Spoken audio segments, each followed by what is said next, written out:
নমস্কার বন্ধুরা, তোমরা সবাই কেমন আছো? তারামণির রান্নাঘরে সবাইকে স্বাগত জানিয়ে আজকের ভিডিওটা শুরু করছি। আজকের ভিডিওতে তোমাদেরকে দেখাবো আলু দিয়ে লোটে মাছের ঝুড়োর রেসিপি। তো চলো কিভাবে করি সেটা দেখো তোমরা।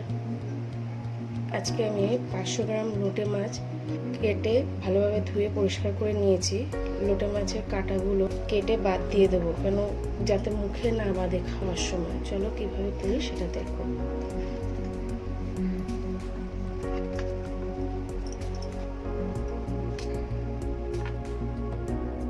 মাঝখান থেকে কেটে নিতে হবে এভাবে।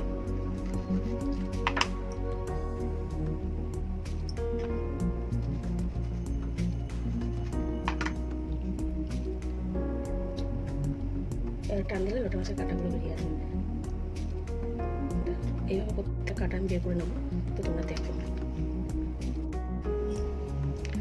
মাছগুলো সবগুলো কাঁটা বের করে নিয়েছি এইভাবে পুরো পরিষ্কার করে। তবে আর একটা, মাছগুলো গোটা অবস্থায় কাঁটা বের করতে বেশি সুবিধা। আমি ভুল করে যেহেতু টুকরো ফেলেছিলাম, তাতেও কোনো অসুবিধা নেই, গোটাটাতে তাড়াতাড়ি হয়ে যায়। এটা আপনারা কড়াইতে দিয়েও বের করে নিতে পারেন। তা আমার কড়াইতে দেওয়ার থেকে এইভাবে বেশি ভালো লাগে বের করতে। মনে হয় যেন আমার কাছে এইভাবে সময়টা কম লাগে। আর কাঁটা না বের করলে না বাচ্চাদের মুখে বাঁধে, বাচ্চারা খেতে চায় না। তো আমার এগুলো হয়ে গেল। এবার বাদ বাকি প্রসেসটা শুরু করে দিই। গ্যাস জ্বালিয়ে কড়াইটা বসিয়ে দিয়েছি।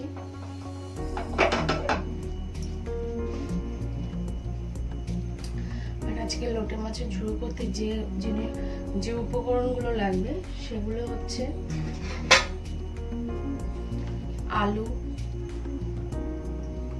কুচি করে রাখা পেঁয়াজ, একটা বড় সাইজের টমেটো, আলু লাগবে, রসুন কিমা করে রেখেছি, আদা কিমা করে রেখেছি, আর 6-7টা কাঁচা লঙ্কা আর জিরে ধনে মিক্সিতে পেস্ট করে রেখেছি। আপনারা চাইলে গুঁড়ো মশলাও ব্যবহার করতে পারেন। এবার শুরু করি। আর নিয়েছি রিফাইন তেল। কড়াইতে রিফাইন তেলটা দিয়ে দিলাম।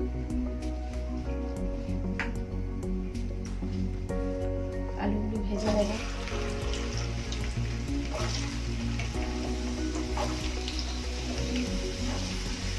আলু ভাজার থেকে একটু মোটা করে কাটতে হবে।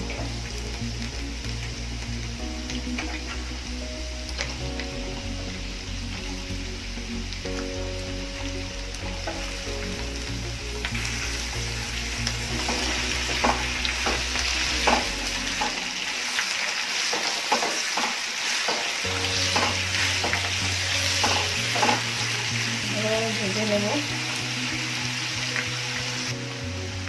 আলুগুলো ভাজা হয়ে গেছে, তুলে নেব। এবার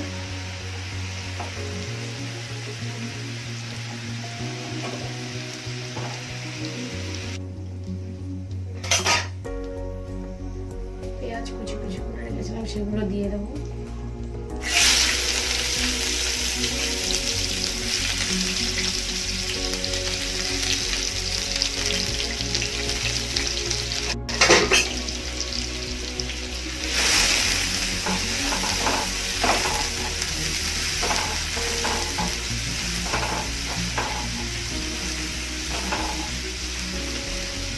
পেঁয়াজটা ভালোভাবে ভেজে নিতে হবে। পেঁয়াজটা ভাজা হয়ে গেছে।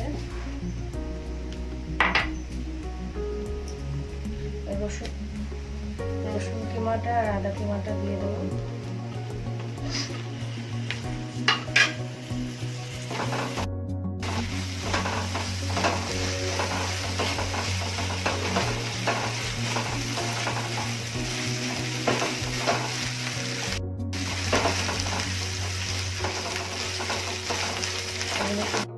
হবে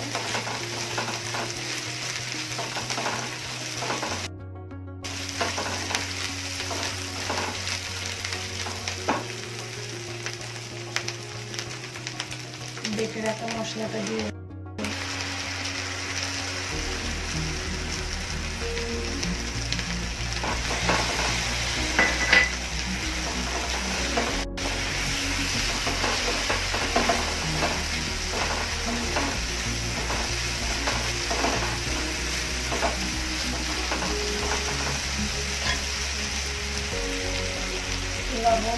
হাফ চামচের থেকে একটু বেশি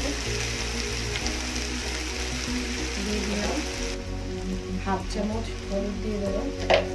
মশলার বাটির ভাই জল দিয়ে দেবো।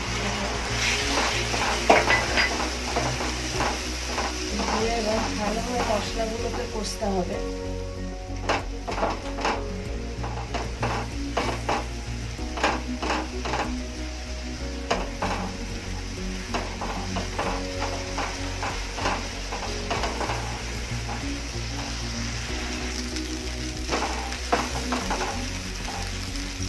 দেখো আমার মশলাটা ভালোভাবে কষানো হয়ে গেছে, তেল ছেড়ে দিয়েছে সাইড দিয়ে।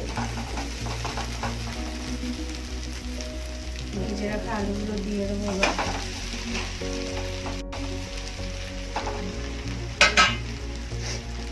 আলুগুলো ভালোভাবে নেড়ে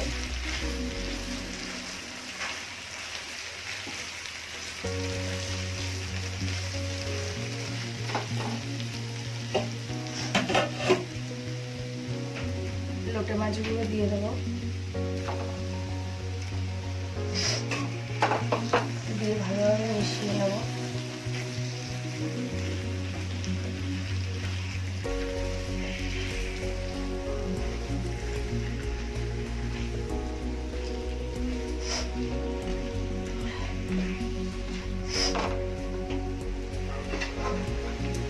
টমেটো কুচি কুচি করে কেটে রেখেছিলাম, সেগুলো দিয়ে দেবো এই পর্যায়ে।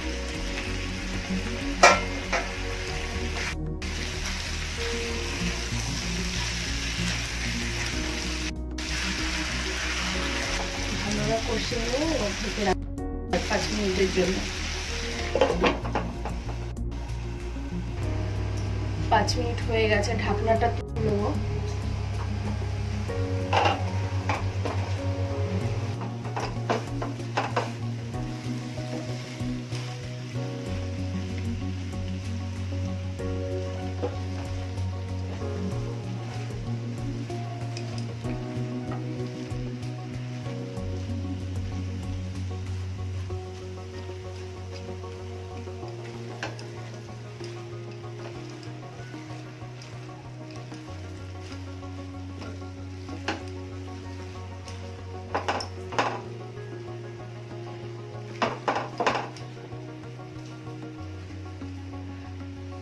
বারবার নেড়ে ছেড়ে যতক্ষণ তরকারিটা না টানা পর্যন্ত রান্না করতে হবে।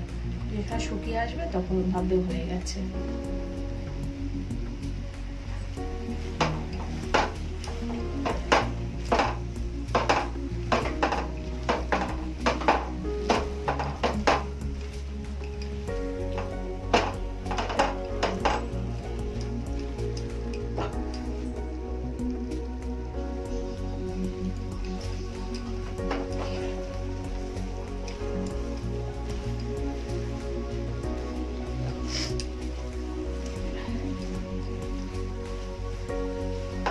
দেখো তরকারিটা একদম শুকিয়ে গেছে, কারণ এটা হয়ে গেছে। এখন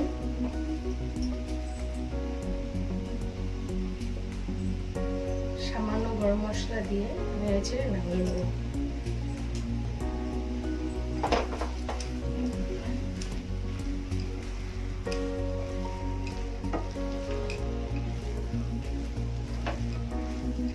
আর যারা আলু পছন্দ করো না, তারা রেসিপিটা আলু ছাড়াও করতে পারো।